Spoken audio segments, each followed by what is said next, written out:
Bună, Ioana! Oh, bună! Toată ziua cu telefonul în mână. Păi da, toată ziua cu telefonul în mână. Asta este viața ta. Nu chiar că e viața mea. De ceva timp e viața mea. Cum te simți la un vlog în care Când toate camerele sunt pe mine, nu? ești în bătaia camerelor, ca de obicei, cu multe mesaje zilnic, cu multe răspunsuri și cu multe întrebări tâmpite, ca de exemplu... Chiar că am foarte multe întrebări, chiar multă lume vrea să mă cunoască din ce în ce mai bine, mai ales că am ajuns în domeniul ăsta. Toată lumea e cu o mare curiozitate cum am început toată nebunia asta. Și cred că asta e și întrebarea ta, 100%. Da. Cum am început? Lumea vrea să știe cum ai început, de când. De când am început, cred că am început din 2019, în decembrie s-a întâmplat treaba asta, efectiv. Eu aveam cu totul și cu totul altceva în cap, eram pe fitness, vreau să particip la mondiale și atunci s-a întâmplat să-l cunosc pe Cristi, care toată lumea știe că e fotograful meu, cu care am colaborat foarte mult timp. În momentul ăla, după ce am terminat ședința foto, i-am zis, băi, eu vreau să colaborez cu tine, batem palma să facem nebunia asta. Și așa am dus toată trăznaia asta până în momentul de față, unde suntem acum. Totuși, câți ani? Sunt mulți. Ani? Da, nu pot să zic că sunt mulți ani, că sunt elită sau ceva de genul ăsta. Cred că mi-a plăcut foarte mult ceea ce am făcut și ceea ce fac. De am ajuns la nivelul ăsta, nu am mers foarte mult pe parte financiară să zic, băi, gata, vreau să scot din Only, mamă, o grămadă de bani. La mine a fost ceva care a venit, nu știu, pe parcurs. Toată lumea îmi spunea, băi, nu o să faci, nu o să fii. Toată lumea îmi spunea că, băi, tu nu o să fii deloc ce trebuie. Asta m-a ambiționat enorm de mult și am ajuns ce trebuie. Pentru că, băi, trebuie să fii ambiționat de ceva. E bine să fii ambiționat de fiecare dată de hateri. Haterii ăștia sunt cei mai buni. Deci toată lumea zice, detașează-te. Nu. Trebuie să preiești partea asta ca să fii din ce în ce mai bun și să acorzi atenție și acestor lucruri. Efectiv, asta te aduce sus.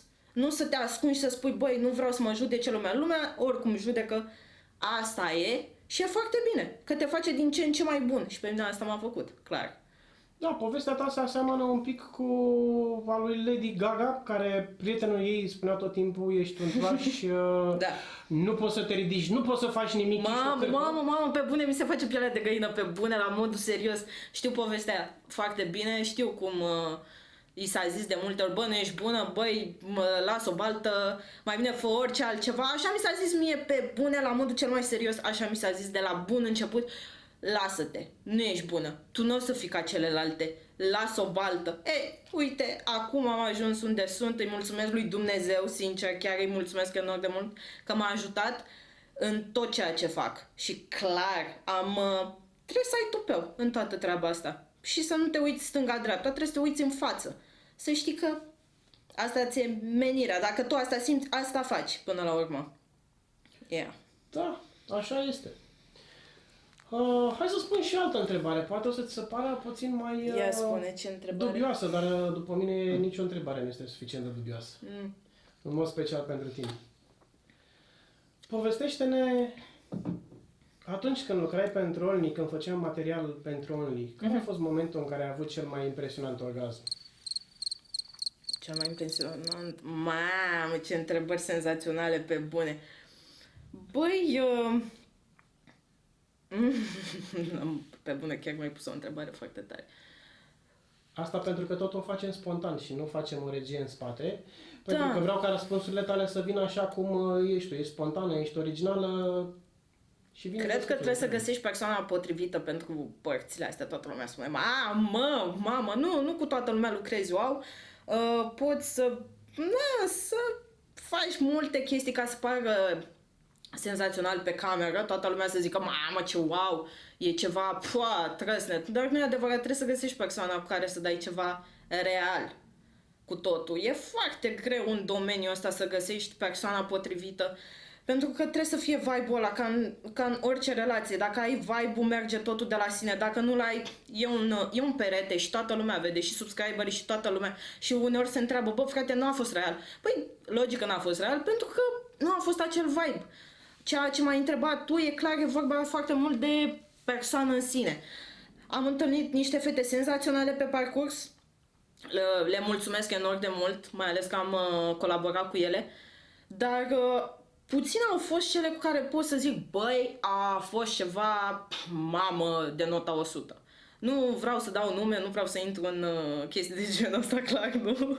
Cred că se știu foarte bine persoanele din viața mea, mai ales că, cu unele n-am mai vorbit, sunt niște subiecte închise, dar le mulțumesc enorm de mult că au făcut parte din viața mea și că m-au ajutat să-mi construiesc oarecum, nu știu, cariera, pentru că mi-au demonstrat anumite chestii, cu toate că poate eu atunci n-am apreciat, am realizat pe parcurs că au fost chiar un mare, să zicem, nu știu, un mare as pe care l-am avut când am avut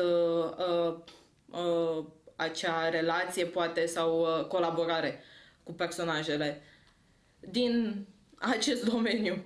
Ia spune, care ar mai fi întrebarea următoare? Păi pentru că tot se leagă și ai atins un pic subiectul.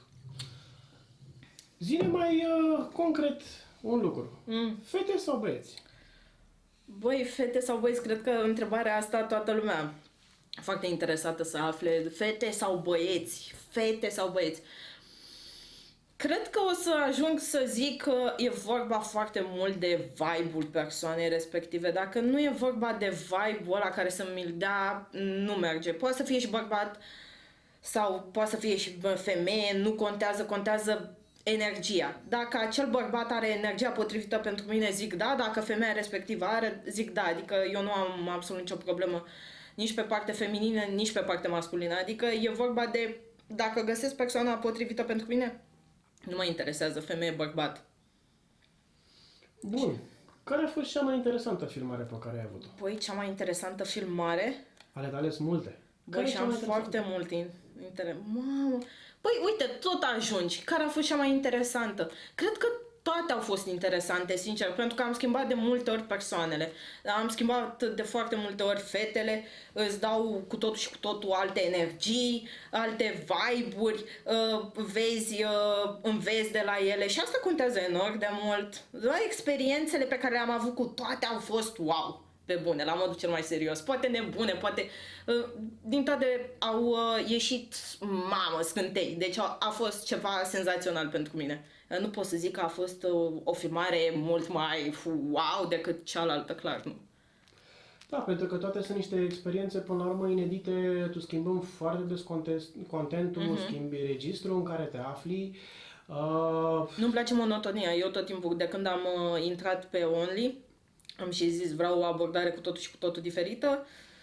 Am vrut ceva cu totul și cu totul chiar dus în extrem și asta și fac. Asta și vreau să dau în continuare. Așa este. Atunci, dacă ne povestești ceea ce vrei să dai în continuare, spune-ne câteva din planuri, pentru că am văzut că călătorești foarte mult, targetezi o grămadă de orașe, o grămadă de regiuni, poate de ce nu pe viitor, dacă pandemia ne va permite, poate și de ce nu și pe afară. Povestește-ne cam ce ai în plan, pentru că a început în 2021 și se pare că va fi un an mult mai interesant. Băi, chiar, pe bune, chiar o să fie un an foarte interesant. Sper să fie din toată inima. Și eu, da, asta cu plimbările și cu toate nebunile pe care le fac, băi, am prea multă energie, pe bune, deci prea multă energie, eu nu pot să stau, efectiv, nu pot. Trebuie să am oamenii care să călătorească cu mine, să facă toate nebunile, sunt ahtiată, efectiv, după nebunie, nu pot să stau. Efectiv, cred că asta m-a adus și unde sunt acum. Energia mea, eu nu pot să stau, efectiv nu pot. Trebuie să fac non-stop câte ceva, asta clar. Trebuie să dai content, trebuie să dai... Și m-am înhămat într-o chestie care clar necesită multă energie. Energie, timp, energie, timp și trebuie să dai, nu? Pentru că dacă tot ai înhămat, trebuie să și dai, să acorzi timp. Nu pot să zic, gata, mi-am luat liber. Eu nu pot să-mi iau liber până la urmă. E foarte greu să-mi iau liber. Cu toate că vreau pe bune, vă zic sincer, cu toate că vreau să-mi iau liber și îmi zic, gata, azi îmi iau liber. Bă, nu pot, efectiv nu pot. Îmi vine să ies, să fac orice altceva, îmi vine să dau content în continuu. Cred că mi-am găsit, de fapt, nu pot să zic că menirea, dar așa sunt eu făcută. Eu cred că dacă era să muncesc, să am un job normal, că toată lumea m-a întrebat, tu de ce n-ai un job normal? De ce? Că ai mei tot timpul provin, îi mulțumesc lui Dumnezeu dintr-o familie cum trebuie, mi s-a zis, băi, ai libertatea să faci absolut orice. Dacă tu vrei aia, faci aia, eu m-am fost activată pe partea asta, fotograf, să mă plimb și să fac o nebunie, dar nu credeam că o să ajung în domeniul în care sunt. Clar, nu. Adică nu aveam niciun gând. Dacă așa a vrut Dumnezeu și a zis, băi, tu ești pe domeniul ăsta, du-te și fă nebuniile pe care le faci, pentru că asta ești tu ca om, asta dai, asta emani ca energie, tu asta trebuie să faci până la urmă. Mi se pare aiurea când primim, am văzut din multe perspective, un hate de genul, dacă faci ceea ce faci, ești băgată nu știu, într-o altă emisferă în care, mamă, faci nu știu ce, ești caracterizată ca fiind o femeie, cum se numește, o femeie, ajută-mă. Hai să zicem dintr-o altfel de categorie de oameni. Este un hate prost înțeles, în special în România, pentru că afară nimeni nu are o problemă cu chestia asta. Da, nu e vorba de problemă, dar fiecare face ce consideră. Și dacă eu dau... să vorbim un pic despre partea asta de adult, ca să zicem așa, toată lumea în momentul în care vede o poză pe social media mai dezbrăcată sau foarte dezbrăcată, asociază imaginea, uite, asta este o parașută, papa, dă ce s-o cântă astăzi pe la televizor. Dar când o vezi pe fata aia în Playboy, de ce spui că este o femeie extraordinară și nu o consideri parașută? Problema e alta. Nu ne mai asumăm. Noi nu ne asumăm. Atunci când îți asumi, nu mai stai să judeci. Nu mai stăm să ne judecăm unii pe alții. Băi, asumă-ți. Poate eu fac ceea ce fac. Ok, eu asta am spus. Asta am decis. Am tras bilețelul și am zis, am decis, băi, eu asta vreau să fac. Nu mi-e rușine deloc. Cine mă întreabă, da, fac pornografie, clar, creezi content, pentru că asta clar se creează, faci orice nebunie, te duci peste tot, ai parte de niște fete senzaționale cu care dai, cu toate că, e caracterizată ca fiind pornografie. Ok, super, și care-i faza? Orice, ăsta e un domeniu în care clar tot timpul a fost văzut foarte ciudat. Dar e cel mai căutat. E foarte căutat. Tot ce înseamnă efectiv pe dosul e căutat mai mult decât normalul și nimeni nu vrea să recunoască. Dacă toată lumea mă întreabă, tu ești lesbi, tu ești bisexuală, ești normală? Nu, sunt bisexuală sau poate sunt lesbiană, cine știe, că nu se știe niciodată. Cred că o să rămână lumea foarte șocată în momentul de față, dar asta e. Cum toată lumea m-a întrebat, mamă, wow, faci Only? Da, fac Only. Super bine, fac Only și asta mă face fericită pe mine. Super tare. Toată lumea, mamă, faci pornografie? Da, fac pornografie și sunt mândră cu ceea ce fac, clar. Toată lumea o să zică, vai, Doamne, cum faci tu așa ceva? Ca tu să stai și să-mi dai subscribe și să te uiți la mine în acest moment. Pentru că ești foarte interesat de viața mea. Și tot ceea ce e în spatele acestei vieți foarte tumultoase. Pentru că toată lumea e foarte interesată nu de o viață normală. Pentru că o viață normală multă lume o are. Când tu încerci să fii sub o altă formă, o altă persoană cu o viață foarte tumultoasă, și eu mă uit la personaje care sunt, băi, ieșite din tipare, pe bune, care dau cu totul și cu totul altceva. Mă uit ca proasta. Dau, băi, ia să vedem ce se întâmplă, dacă și eu recunosc. Pe bune. Și eu sunt înnebunită după chestia asta, să mă uit, mamă, ce s-a întâmplat. De nou. Nu de nou. Trebuie să fie ceva ieșit din comun. Să-ți facă, nu știu, să te facă să dai acolo, să intri. Asta contează enorm de mult. Și marketingul e în floare, să fim serioși. Acum toată lumea vânează treaba asta. Cu cât știi să dai mai bine pe partea de marketing, cu atât ești mult mai ok. Adică trebuie să se înțeleagă că, de fapt, uneori chiar asta întâlnim peste tot. Un marketing senzațional. Bine, cine îl vede, cine nu-l vede, asta e partea a doua. Chiar cine nu-l vede, îl simte fără să-și dea seama că este marketing, pentru că asta este lumea. Iar ceea ce faci tu, pentru că ai atins un pic subiectul ăsta, nu este o chestie de la care poți să-ți iei concediu, pentru că nu poți să-ți iei concediu Da, de la clar, viață. n-ai cum. Pentru tine este un mod de viață. Da, e Asta un mod este de viață. felul de a trăi și nu poți să-ți iei concediu de la viața ta proprie. Uite-ți, voi spune un lucru, eu nu mi-aș fi imaginat că o să ajung până aici, adică nu mi-aș fi imaginat, tot timpul am fost genul de persoană, băi, îmi trăiesc momentul acum. Am riscat și risc în continuare foarte mulți bani pe partea asta, să creez, să fac, să investesc, dar ți-o spun, dacă nu riști, nu faci absolut nimic. Nu am un job în care să-mi ofere o stabilitate lunară, mi se dă nu știu ce sumă lunar, nu. Am ales partea asta, îmi place să risc, asta clar, o să o fac toată viața. Îmi place și ador ceea ce fac. Ok, și astăzi fac un challenge. Tocmai mi-a venit o idee trăznită. Hai să deschidem OnlyFans-ul, hai să alegem 4-5 mesaje de la prietenii tăi, de la subscriberii tăi și hai să le răspundem în direct. Ce zici? Băi, nu știu, dacă ți se pare ok treaba asta, eu n-am absolut nicio problemă. Cred că e pentru prima dată când fac chestia asta. Efectiv, wow. Pentru mine chiar e ceva wow în momentul de față. Dacă Și le mulțumesc enorm de mult, pentru că nu multă lume, poate, multă lume are alte impresii despre mine. Dar, da, datorită lor sunt aici, datorită faptului că m-au ajutat enorm de mult să cresc, pentru că ei sunt cei care m-au adus aici până la urmă. Eu dau content, eu fac, eu creez, eu așa, dar ei sunt cei care mă fac să vreau din ce în ce mai mult, pentru că sunt și persoane care îmi dau, bă, nu ești destul, nu ești. Când vezi un mesaj, 2, 3, 4, eu îți spun la modul serios, eu am avut, recunosc toată lumea. Bă, efectiv, dacă mă întreabă acum, da, am avut mesaje în care mi se spunea, nu ești, aia dă, aia face, aia nu știu ce. Ok, sunt 7 persoane. Băi, stai că trebuie să iau în considerare chestia asta.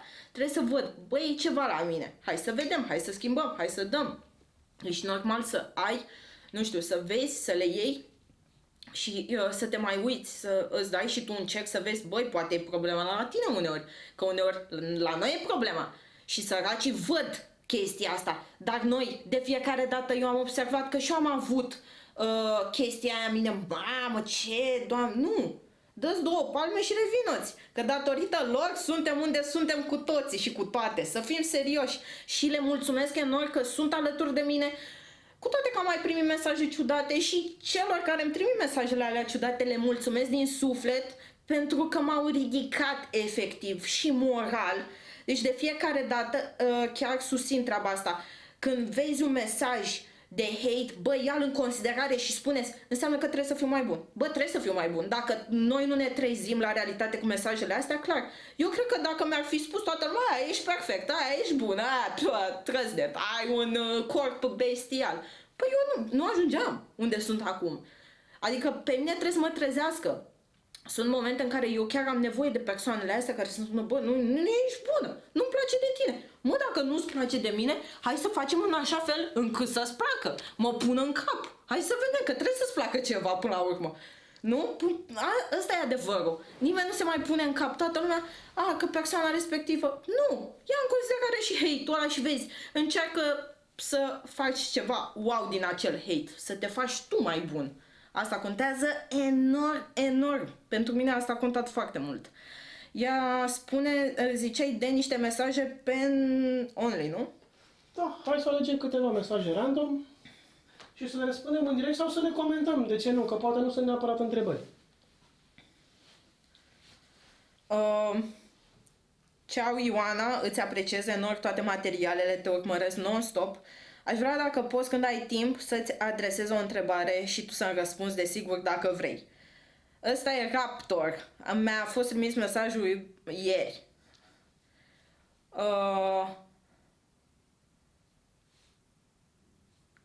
Ce mai efectiv sunt? Mulțumesc, te-ai gândit la propunerea mea. Bun. Mai nebunit cât ești de porno. Bun. Băi, sunt mesaje, dar acum, dacă mă pui să citesc mesajele, sincer, au și o tentă foarte interesantă. Nu știu dacă vrei să dăm asta pe YouTube, dar chiar, cu toate că au tentă din toate punctele de vedere, le mulțumesc enorm de mult. Băi, ador treaba asta, n-am ce să zic, n-am absolut nicio problemă. Cu asta pentru asta sunt aici, în primul rând, îmi place și clar vreau să o dau enorm de mult. Fac o viață întreagă, dacă se poate. Ok, este un început. Cât facem următorul podcast? Când facem? Da, când îl facem pe următorul. Pentru că am început o grămadă de discuții, sunt fel convins că vei primi multe întrebări și multe sugestii în urma podcastului. Și apropo, nu uitați să lăsați comentariile, nu uitați să apăsați butonul ăla. Și clopoțelul să fiți De subscribe neapărat. Deci neapărat faceți chestia asta ca să ne stați aproape. Părerile voastre contează enorm. Și da, întrebarea este, da, când continuăm acest podcast? Băi, chiar sunt curioasă, chiar vreau să-l bag rapid, dacă se poate, pe YouTube și să vedem, nu știu, comentariile, să vedem dacă oamenii sunt ok și să vedem când vor ei. Pentru mine, cu cât e mai repede, cu atât e mai bine. Ok, îți mulțumim că ai fost astăzi cu noi. Îmi pare foarte bine că am reușit să te surprinzi de câteva ori. Pentru că îmi plac reacțiile total naturale. Da, chiar și da, o să fim înapoi pe YouTube cât se poate de repede. Aoleu, abia aștept să vă răspund la toate nebunile, efectiv. Chiar îmi place enorm de mult și, băi, deci efectiv chiar aștept să, nu știu, întrebările cele mai nebune. Alea cred că îmi stârnesc din ce în ce mai mult curiozitatea să răspund și să fiu cât mai naturală.